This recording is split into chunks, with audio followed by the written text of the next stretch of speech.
may balak kang iwan ako. Hindi sa nag-overthink ako, pero parang gano'n na nga siguro. Napatanong ako sa sarili ko, paano kung may balak kang iwan ako? Kasi wala namang permanente sa mundo. Ultimo feelings ng tao pwedeng magbago. Wala lang, napaisip lang ako.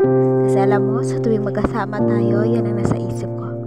Paano ko yung taong mahal ko, hindi ko pala makakasama hanggang dulo?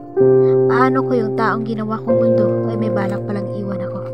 Ramdam ko kasing may nagbabago, hindi lang ikaw yung nagbago, pati pagmamahal mo. Mali ba ang nasa isip ko? Yan kasi ang nararamdaman ko. Parang nanlamig ka na.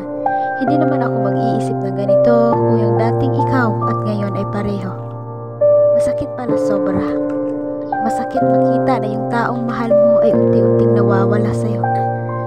Kahit hindi mo sabihin sa akin ng diretsyo, ramdam kong may nagbabago sa'yo. Pakiusap mo sakali may balak kang iwan ako. Huwag kang matakot sabihin sa akin ng totoo.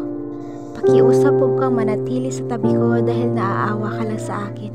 Kasi mas pipiliin ko pang masaktan ng katotohanan kaysa makulong sa relasyon na puno ng kasinungalingan. Mas pipiliin ko madamha ang sakit ng katotohanan kaysa lukuhin mo ko ng harapan. Kung sakaling di na ako, sabihin mo sa akin ng diretsyo.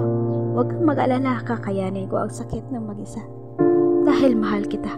Ayaw kitang ikulong sa relasyon na di ka na masaya.